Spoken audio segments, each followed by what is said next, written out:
하나님 앞에 교회 안에서 만들어지자 하나님이 새가족들을 이렇게 보내주시더라고요. 특별히 올해는 새가족 팀의 직위를 세웠어요. 새가족 팀의 직위를 김진희 집사님께 세워드렸는데 하나님께서 이렇게 또 직위가 세워지자 또 이런 은혜를 또 우리에게 막 부어주시고 계시는 것 같습니다. 오늘 이 개사가 그거 등록하셔야 될 것 같습니다. 왜냐하면 이게 오늘 우리 유튜브를 타고 만약에 전체 교회의 새가족 팀으로 뿌려진다면 이거 아마 막 사용할 것 같은데 막 사용해도 되는 겁니까? 이게 엄청난 계산인데요. 이게. 우리 하나님께서 저는 이렇게 생각해. 한번 보세요. 하나님 입장에서 한번 생각해 보세요. 하나님 입장에서 한 영혼은 천하보다 귀한 것 아닙니까? 그럼 이 천하보다 귀한 영혼, 예수 그리스도의 생명으로 산 영혼을 키워야 되잖아요. 그럼 교회 공동체를 찾아야 될 거 아닙니까? 하나님 입장에서 어떤 영혼이 저 교회 가고 싶어요 라고 기도하고 있어요. 그럼 하나님은 이 천하보다 귀한 영혼을 보내 교회를 찾아야 되는데 어떤 교회에 보내시고 싶으실까요? 하나님? 우리 교회. 저쪽으로 가면 답이 굉장히 빨리 나와요. 명쾌하게. 그래서 하나님이 특별하게 사용하시는 것 같아요. 우리 교회긴 한데요. 그러니까 이 생각을 하면 답이 나옵니다. 우리가 자녀를 키우고 난 다음에 우리 자녀를 혹시 학원을 보내려고 하면 어떤 학원을 찾습니까? 그렇죠. 우리 아이가 학교를 진학을 해야 되는데 진학하려고 찾을 때 학교를 찾을 때 어떤 학교를 찾죠? 대충 찾나요? 그냥 아무 데나 가면 뭐 잘 될 거 이렇습니까? 아니거든요. 근데 천하보다 귀한 영혼을 어떤 교회에 보내려고 하는데 하나님은 어떤 교회를 찾으시겠어요? 이거는 너무너무 소중한 원리입니다. 근데 교회는 건물이 아니라 바로 우리들이잖아요. 어떤 우리들이 있을 때 오늘 개사한 내용이 현실로 이루어질 것인가. 오늘 그 새가족 팀 봤더니요, 저는 무슨 미스 코리아 선발대회, 그리고 오늘 저는 무슨 새 신랑이 와서 서 있는 거예요. 새 신랑. 어떻게 담임 목사보다 더 멋있게 옷을 입고 설 수가 있습니까? 근데 저는 용납합니다. 왜냐하면 우리 성도님들이 다 멋있어지기를 원하고 영국 신사에 이어서 오늘 새 신랑으로 등극하시는 오늘 거의 뭐 지금 양쪽에 앉아 계시는 거 보니까 뭐 야긴과 보아스도 아니고 양대 기둥으로 딱 지금 자리 잡으신 것 같은데 너무 감사합니다. 하나님 앞에 최상의 모습으로, 겸손의 모습으로, 주님을 닮은 모습으로 우리가 노력할 때 하나님이 그저 보내주실 줄 믿습니다. 우리의 노력하는 부분은 온 영혼을 사랑으로 섬기고 보듬는 것이죠. 그래서 우리 새가족팀 올 한 해도 많은 영혼들 하나님 보내주실 텐데 기쁨으로 감사함으로 잘 섬겨주셨으면 좋겠습니다. 근데 새가족만 잘 섬겨서 새가족에선 사람 듬뿍 받았는데 수료하자마자 성도들이 쌩 까고 막 뭐 핍박하고 이러면은 이제 또 적응 못합니다. 그래서 모든 교인이 새가족화가 돼야 됩니다. 오늘 이 찬양은 가사랑 해가지고 저희 올려주십시오. 그래서 모든 성도가 다 암송하고 따라 부를 수 있도록 해주시면 좋겠습니다. 우리 다시 한번 우리 새가족팀 너무 애쓰고 수고하시는데 우리 격려하고 박수하도록 하겠습니다. 네, 감사합니다. 오늘 하나님께서 주신 말씀 보겠습니다. 창세기 32장 24절에서 31절 말씀입니다. 구약성경 창세기 32장 24절로 31절까지의 말씀. 구약성경 49면에 있습니다. 우리 한 목소리로 같이 하나님의 말씀 읽도록 하겠습니다. 시작. 야곱은 홀로 남았더니 어떤 사람이 날이 새도록 야곱과 씨름하다가 자기가 야곱을 이기지 못함을 보고 그가 야곱의 허벅지 관절을 치매 야곱의 허벅지 관절이 그 사람과 씨름할 때에 어긋났더라. 그가 이르되 날이 새려하니 나로 가게 하라. 야곱이 이르되 당신이 내게 축복하지 아니하면 가게 하지 아니하겠나이다. 그 사람이 그에게 이르되 내 이름이 무엇이냐? 그가 이르되 야곱이니이다. 그가 이르되 내 이름을 다시는 야곱이라 부를 것이 아니요 이스라엘이라 부를 것이니 이는 내가 하나님과 및 사람들과 겨루어 이겼음이니라. 야곱이 청하여 이르되 당신의 이름을 알려주소서. 그 사람이 이르되 어찌하여 내 이름을 묻느냐 하고 거기서 야곱에게 축복한지라.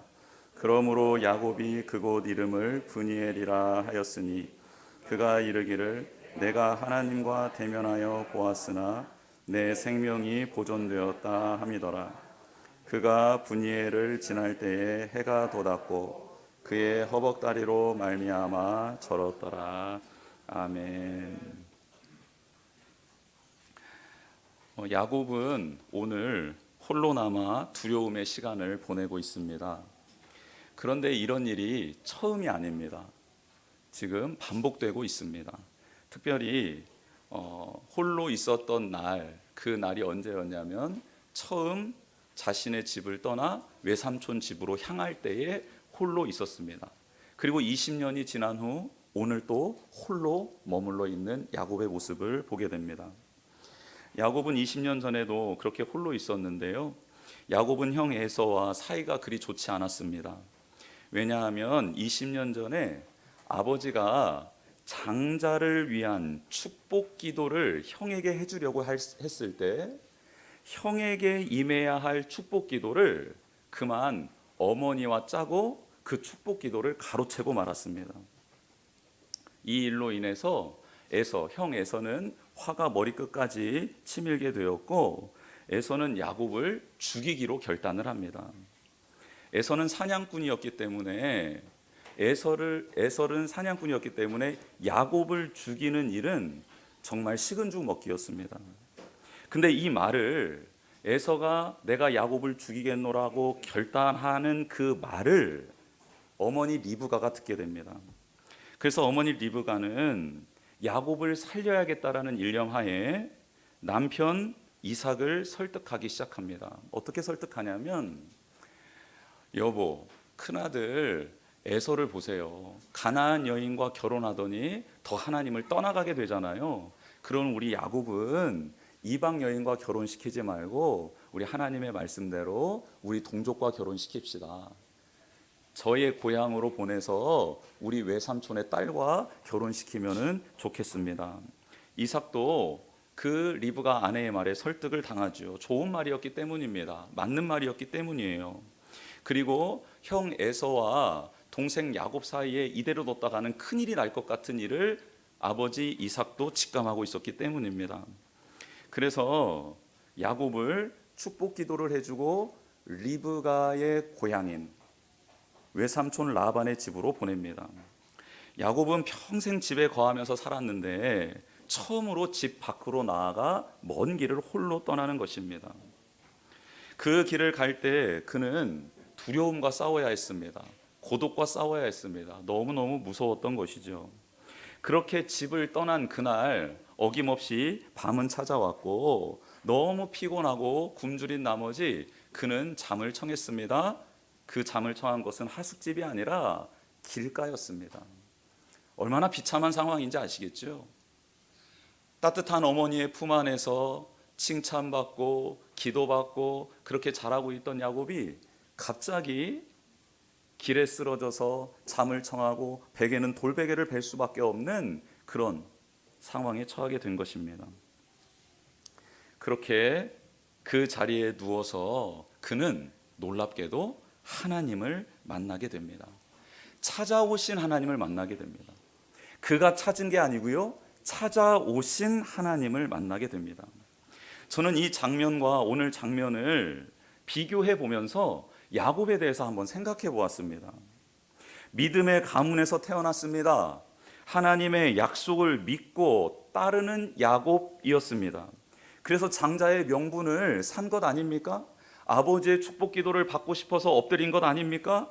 그렇다면 야곱은 이렇게 위기의 순간에 어떤 행동을 해야 할까라고 그냥 제 나름대로 제가 배웠던 신앙의 관점으로 야곱의 모습은 어떠해야 한가라고 상상해 보았습니다. 저는 당연히 기도의 사람인 이삭은 묵상의 사람이었거든요. 하나님을 경외한 사람이었을 뿐만 아니라 하나님의 약속의 말씀을 붙들고 하나님 앞에 머물러 묵상하는 사람이 이삭이었어요. 그리고 어머니 리브가도 기도하는 사람이었습니다. 하나님 아버지 앞에 기도하고 겸손히 하나님께 물었던 사람이에요. 자기의 고향을 떠나 한 번도 본 적도 없는 이삭과 결혼해야 된다라는 어떤 종의 말을 듣고 하나님 앞에 기도하고 이 메시지가 하나님의 메시지인지를 받고 그렇게 먼 길을 떠나온 게 리브가였습니다. 또한 쌍둥이를 배웠을 때 이 쌍둥이들이 안에서 싸우고 있을 때 리브가는요, 다른 사람들에게 가서 산파에게 가서 물어보거나 남편에게 물어보지 않고요, 왜 이런 일이 일어나지 뱃속에서 느끼는 이 일을 하나님 앞에 물어 하나님께 답을 들은 여인이 리브가였습니다. 묵상의 사람 아버지, 기도의 여인 어머니, 이 둘 사이에서 태어나서 양육받아 자라나고 있는 요셉이 아니라 야곱. 요셉이 어디서 태어난 거예요 지금? 야곱. 이 야곱은 당연히 위기의 순간에 누구를 찾아야 되는 겁니까? 그렇죠, 하나님을 찾는 게 너무 당연한 것 아닙니까? 그런데요, 하나님을 찾지 않습니다. 찾지 않아요. 하나님이 찾아오셔서 야곱에게 땅을 주시겠다고 약속을 해주시거든요. 이 땅을 너의 자손과 너에게 주겠다 하는데요, 그 땅을 명명하는데 너무너무 이상한 말씀을 사용하세요. 그게 무슨 말이냐면요, 네가 누워있는 땅을 주겠다라고 말씀하세요. 여러분 한번 상상해 보세요. 믿음의 대를 이어 믿음의 조상이라 일컫고 믿음의 족장들을 배출해내는 12아들, 12지파를 만들어내는 그 위대한 야곱이요, 위기의 순간에 누워 있었다라는 거예요. 자고 있었다라는 겁니다. 그런데 하나님은 찾아오셔서 네가 누워 있는 땅을 주겠다라고 정확하게 말씀하세요. 야곱은 두렵고 힘든 순간에 기도하고 예배하고 하나님께 매달려 있는 게 아니라 누워서 자고 있었다. 제가 자주 사용하는 표현으로는 자빠져 자고 있었다는 거예요. 기도한 게 아닙니다. 그리고 하나님은 정확하게 그가 지금 누워있는 땅, 두려워서 슬퍼 울고 있는 땅, 하나님을 찾을 수도 없는 그런 영적 완전히 밑바닥에 수준에 있는 그에게 찾아오셨다라는 거예요. 그리고 그 땅을 주겠다라고 약속해 주셨습니다. 이렇게 하나님은 야곱이 자신을 찾지도 구하지도 않았지만 이삭을 통해 하나님의 약속을 이어갈 야곱에게 찾아오셨고 하나님의 은혜와 전적인 사랑을 그에게 그저 베풀어 주셨습니다. 여러분, 그러면 이게 야곱이 20년 전에 있었던 일이에요. 오늘 사건과 비교해서 20년 전에 있었던 일입니다. 이런 엄청난 은혜를 경험했어요. 그렇죠? 그렇다면 야곱의 모습이 조금은 달라져야 될 것 아닙니까? 그런 생각 해보신 적 없습니까? 그래, 처음이니까 그럴 수 있어. 처음 너무 무서웠으니까 그럴 수 있어. 생각 안 났을 수도 있어. 부모님의 신앙이 그렇게 전수가 온전히 안 됐을 수도 있잖아. 오케이, 이해해. 그러면 그때 그런 놀라운 은혜를 경험하고 하나님의 임재를 경험했다면, 그 사랑을 경험했다면 20년 후에는 좀 달라져 있어야 되는 것 아닐까라는 것은 합리적으로 생각할 수 있는 것 아니겠어요? 그러나 전혀 야곱은 하나님과 친밀한 관계를 맺어가는 모습을 말씀 속에서는 찾아볼 수가 없습니다. 외삼촌 라반의 집에 거하는 동안 20년 동안 야곱이 기도하고 하나님을 찾았다는 내용이 없습니다. 그러다 야곱이 라반의 집을 떠나 아버지의 집으로 돌아오는 길에 형 에서를 만나는 이 사건을 두고 하나님을 찾고 기도한 내용이 오늘 32장에 유일하게 오랜만에 20년 만에 기록되어 있습니다. 이게 야곱이 기도한 내용, 20년 안에 일어난 전부입니다. 그렇게 생각을 해보니, 제가 하나님 아버지 앞에 묵상해 보니, 하나님, 야곱은 그럼 왜 이렇게 산 겁니까? 라고 물어봤더니 하나님께서 제게 한 가지 깨달음을 좀 주셨습니다. 뭐냐면 야곱이 기도가 서투른 사람이었다라는 거예요. 믿음의 조상 중에 기도에 서툰 사람이 있다라는 생각을 저는 한 번도 해본 적이 없습니다. 어떻게 믿음의 조상인데 기도가 서투를 수 있지요? 하나님과의 관계가 서투를 수 있지요? 그런데 야곱이 기도가 서툰 사람이었다라고 하나님께서 제 감동을 주시는 거예요. 그러고 봤더니 그럴 수도 있겠다라는 생각을 하게 되었습니다. 야곱은요, 기도에 서툰 사람이었어요. 그런데 야곱의 특징은 약속의 말씀은 받은 사람이었고요, 순종도 나름대로 했던 사람이고, 믿음의 부모님을 만나 모태신앙이었던 사람이었어요. 그런데 놀랍게도 이런 완벽한 조건을 갖추었음에도 불구하고 기도 훈련을 받지 못하자 하나님과 관계 맺는 게 어색하고 서툰 거예요. 하나님께 묻고 답을 얻는 게 익숙하지 않는 겁니다. 기도하지 못하는 사람이 되어 있었던 거예요. 너무나도 훌륭한 믿음의 가문에서 나고 자랐지만 기도는 할 줄 모르는 사람이 되었던 것이죠. 어머니 리브가는 기도의 사람이었다고 말씀드렸습니다. 그녀는 하나님께 묻고 기도하고 답을 얻어내는 기도를 드릴 수 있는 어머니였어요. 그런데 야곱에게 기도 훈련을 시키지 않고 맨날 음식 만드는 법만 전수했나 봅니다. 사랑하는 성도 여러분, 한번 잘 생각해 보세요. 지금 자녀들에게 무엇을 전수하고 계시나요?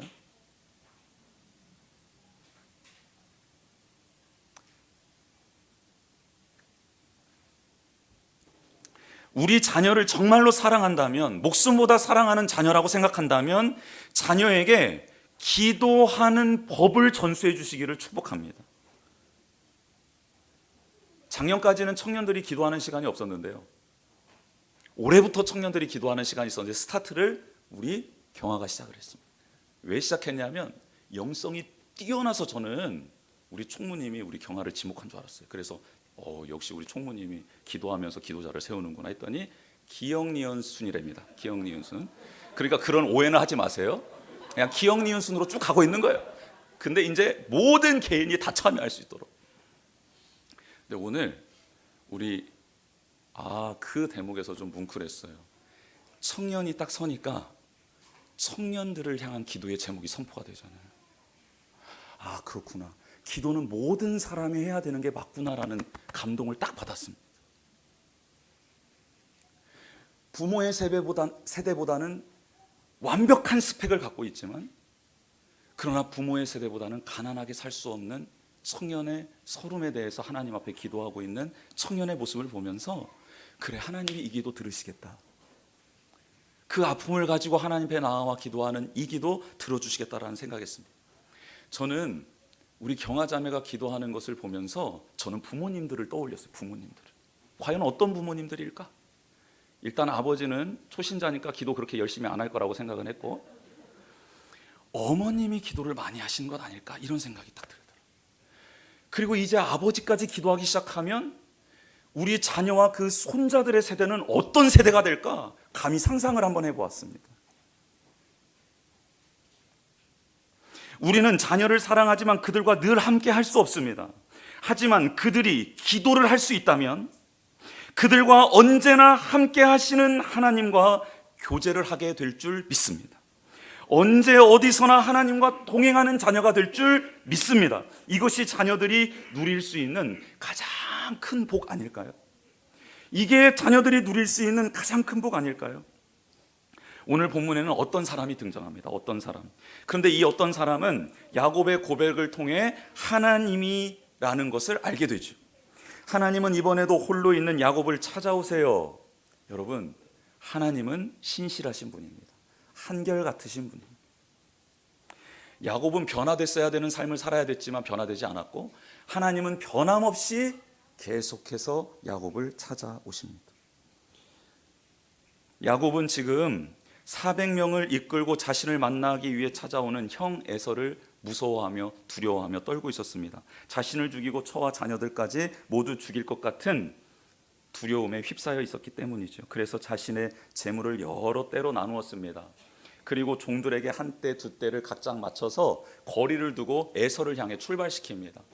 야, 이거 뭐냐 물어보면 우리의 주인 야곱의 주인인 에서에게 드릴 선물입니다 라고 하고 그 선물을 드리고, 다음 때 만나면 이건 또 뭐냐, 당신에게 드릴 선물입니다 해서 선물 공세를 할 생각이었어요. 그래서 에서의 마음을 풀어주고 난 다음 용서해달라고 빌 생각이었습니다. 근데 이렇게 좋은 계획을 세웠고 그 일을 실행함에도 불구하고 야곱의 마음은 편치 않았어요. 불안했습니다. 이때 하나님이 찾아오신 거예요. 그리고 야곱과 씨름합니다. 근데 이 씨름하다라는 이 원어는 삿발을 잡고 씨름하는 우리의 씨름 경기를 생각하시면 안 되고요. 힘 대 힘으로 맞서서 어깨를 부딪히며 치열하게 싸우는 장면입니다. 먼지가 날릴 정도로 겨루는 장면을 씨름하다라고 표현한 것입니다. 격렬한 몸싸움이 시작된 것입니다. 그런데 그 몸싸움이 날이 새도록 진행된다라고 성경은 말씀하고 있어요. 왜 날이 새도록 진행하는 것일까요? 이 싸움은 하나님이 걸어오신다라는 것 우리는 알고 있습니다. 그렇다면 하나님은 야곱을 쉽게 제압했을 것입니다. 안 그렇습니까? 그런데 왜 날이 새도록 하나님이 야곱과 몸싸움을 하고 계시는 거죠?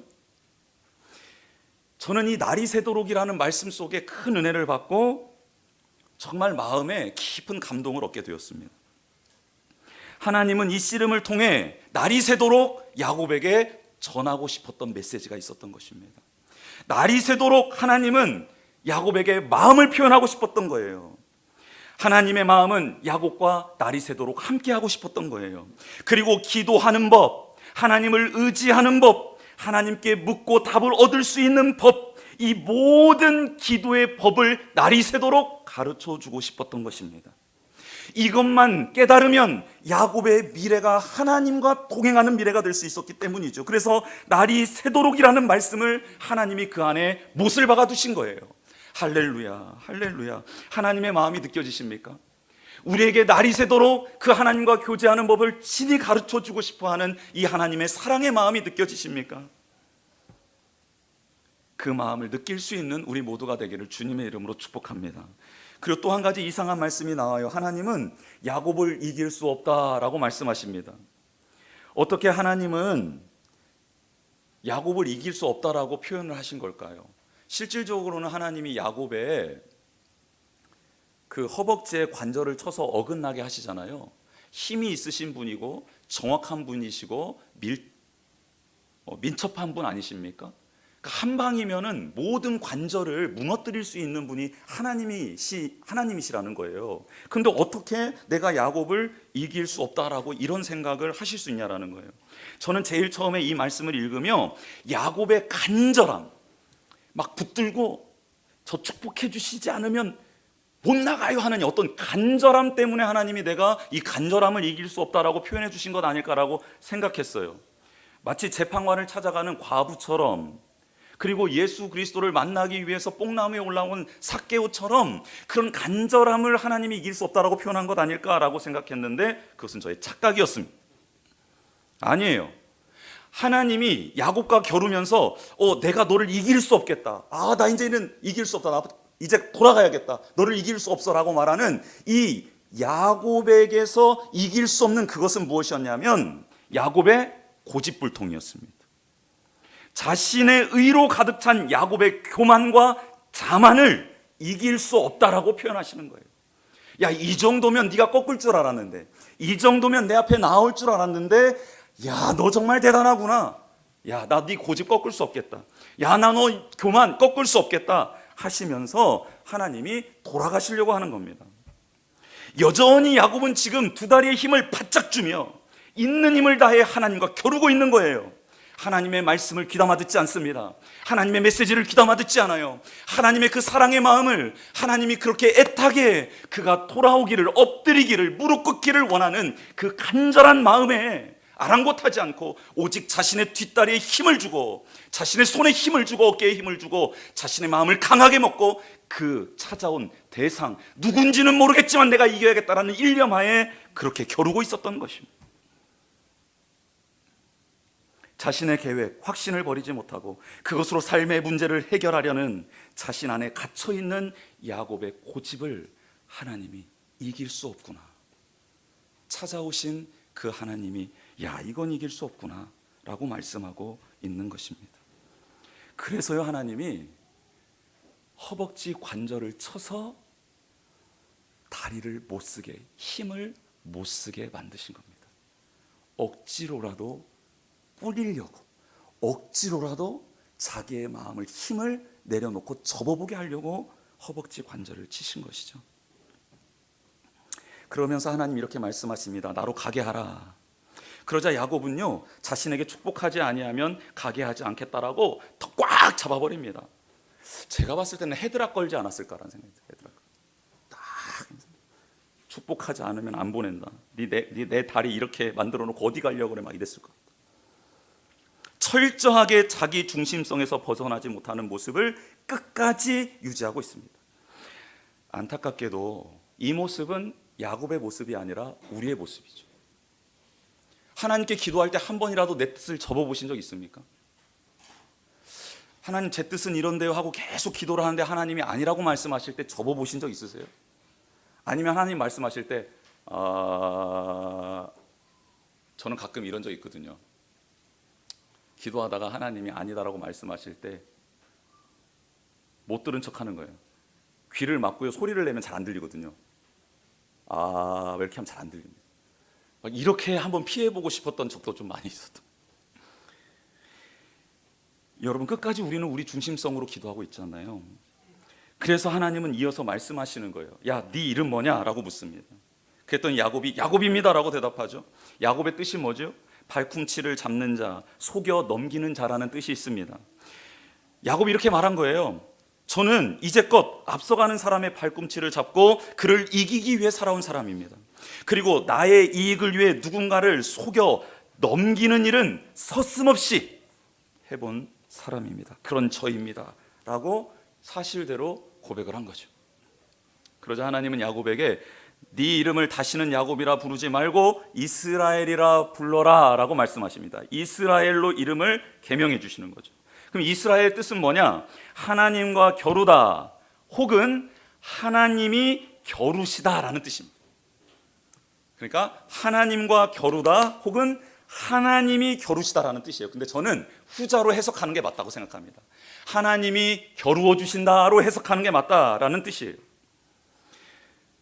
나의 싸움이 아닌 하나님이 겨루어 주시는, 하나님의 싸움이 되는 인생을 살라고 하나님이 축복해 주신 것이죠. 그래서요, 야곱의 인생에서 이제 이긴다라는 이 말은 완전히 새롭게 해석이 됩니다. 이긴다는 상대방을 누르고 상대방을 파괴하고 상대방을 끌어내리는 것이 이기는 것이었는데, 이제는 이스라엘이라는 이름을 받고 이긴다라는 이 개념이 완전히 해석이 뒤바뀌게 됩니다. 새롭게 되는 것이에요. 그래서 성경에서 야곱이 말하는 이긴다는 내가 싸움의 주도권을 갖는 것이 아니라 하나님께 그 자리를 내어드리고 나는 그분 앞에 엎드려 모든 권한을 양도하는 게 이기는 것으로 재해석이 됩니다. 세상과 싸워 이기는 법, 하나님이 겨루시게 하는 유일한 법은 하나님 앞에 엎드리는 것, 하나님께 대신 싸워주십시오라고 그 자리를, 모든 주권을 내어드리는 게 이기는 것이다 라는 것을 깨닫게 됩니다. 하나님은 야곱에게 넘치는 은혜를 베풀어 주시지요. 정말 넘치는 은혜를 지금 베풀어 주고 있는 것 아닙니까? 준비되지 않은 자였습니다. 죄인이었습니다. 고집불통인 야곱에게 찾아오셔서 새로운 이름을 주십니다. 이스라엘, 내가 너 대신 겨루겠다, 싸우겠다라는 이름을 주십니다. 야곱의 미래를 보신 것이죠. 야곱에게 소망을 두고 이름을 지어주신 것입니다. 고기를 잡지 못해 절망 가운데 있었던 시몬에게 다가가셔서 너는 이제 시몬이 아니라 반석인 베드로라 부르겠다라고 이름을 선물해 주신 것처럼, 그리고 우리가 죄인 되었을 때에 나를 위해 이 땅에 오셔서 생명을 내어주신 그 예수님이 나의 손을 잡고 내가 너를 사랑한다라고 말씀해 주신 것처럼 동일하게 하나님은 야곱에게 이스라엘이라는 이름을 주십니다. 이 사건이 있은 후 드디어 야곱은 자신에게 눈을 돌려 상대방을 바라보기 시작합니다. 즉 하나님을 바라보기 시작합니다. 그리고 하나님께 드렸던 첫 번째 질문이 하나님, 당신의 이름을 알려주십시오 였습니다. 이름은 그분의 인격을 말하는 거거든요. 즉 이제까지 자기에게만 관심이 있었던 야곱이 드디어 하나님을 향한 관심과 하나님을 향한 사모함이 생기기 시작한 겁니다. 여러분, 우리의 인생이 언제 역전이 되고 해결의 신앙이 아닌 해석의 신앙으로 살아갈 수 있느냐? 하나님의 이름을 궁금히 여길 때, 하나님이 어떤 분이신지 관심이 생기기 시작할 때 우리는 삶에서 역전이 일어나고, 그리고 해결을 위한 삶이 아니라 답답하고 전전긍긍하는 삶이 아니라 해석하는, 여유 있고 하나님의 뜻이 이루어지는 거룩한 삶을 살게 될 수 있다는 것입니다. 하나님께 관심을 갖게 된 야곱은 이제는 해석하는 신앙으로 바뀌게 됩니다. 하나님을 알아가는 방법, 하나님께 묻고 답을 얻는 해석의 신앙을 소유하게 된 것이지요. 할렐루야. 그래서 사랑하는 아내 라헬이 죽으면서 베냐민을 낳거든요. 근데 라헬이 베냐민을 낳으면서 너무 고통스러웠고, 그리고 자신이 죽어가는 것을 깨달으면서 이제 태어난 그 핏덩이를 보며 이름을 지어줍니다. 라헬이 이름을 지어줘요. 뭐라고요? 베노니, 슬픔의 아들이다 너는. 이렇게 이름을 지어줍니다. 그리고 라헬은 죽습니다. 여러분, 야곱이 라헬을 엄청 사랑했잖아요. 유언처럼 남긴 자녀의 이름을 야곱은 바꿀 수 없는 사람이에요. 그런데요, 이 사건 이후에 몇 장이 지나 그 사건이 있거든요. 근데 그때 야곱이 사랑하는 라헬을 이렇게 하나님께 보내드리면서 그 베노니의 이름을 바꿔버립니다. 해석을 하는 거예요. 물론 슬픔이고 고통이고 눈물이지만, 그러나 이게 끝이 아니라 너는 하나님 안에서 새롭게 시작할 수 있는 아이야 라고 해서요, 베노니에서 이름을 베냐민으로 바꿔버립니다. 해석을 해내는 것이죠. 베냐민의 뜻은 오른손의 아들이라는 뜻입니다. 너는 슬픔의 아들이 아니야. 하나님이 너와 함께 하신다면 하나님의 오른손이 너를 붙들어 오른손의 아들, 하나님의 거룩한 사명을 감당하는 아들로 살아가게 될 것이야 라고 해석해내는 것이죠. 사랑하는 성도 여러분, 지금 우리의 손에는 베노니가 안겨 있을 수 있습니다. 그러나 하나님을 만나고 하나님에 대하여 묻고, 하나님 누구십니까? 하나님 어떤 분이십니까? 라고 신앙의 변화가 생기는 순간 우리 손에 들린 이 베노니는 하나님의 관점으로 바라보게 되고, 우리는 그 베노니를 향해 너는 베노니가 아니라 베냐민이야 라고 선포하게 되는 놀라운 기적이 일어나게 될 줄 믿습니다. 하나님께서 오늘 이 시간 우리에게 씨름 찾아오셔서 날이 새도록 함께 하실 텐데, 그 자리에서 그 하나님을 알아가는 방법, 대화하는 방법, 기도하는 방법을 우리 모두가 다 깨닫고 소유하게 되기를 주님의 이름으로 축복합니다. 주보의 내용 한번 보겠습니다. 첫 번째, 기도를 통해 하나님과 교제하며 동행하는 법을 배워야 합니다. 여러분, 기도는 배워야 합니다. 배우지 않으면 할 수 없기 때문이에요. 두 번째, 하나님은 우리와 날이 새도록 교제하기를 원하십니다. 하나님은 날이 새도록 교제하며 가르쳐 주기를 원하고 계시는 거예요. 세 번째, 내가 겨루는 것이 아닌 하나님이 겨루실 수 있도록 하나님 앞에 엎드리는 우리가 되면 좋겠습니다. 홀로 남아있었던 야곱은 홀로 남아있었던 게 아니라 찾아오시는 하나님을 만날 기회를 얻은 것이었죠. 여러분, 외롭고 힘든 상황, 그게 끝이 아닙니다. 하나님이 찾아와 주실 것입니다. 그 하나님을 만나서 회복되고 해석해내는 힘을 기르는 우리 모두가 되기를 주님의 이름으로 축복합니다. 우리 같이 찬양하며 나아가십시다. 마음이 상한 자를 고치시는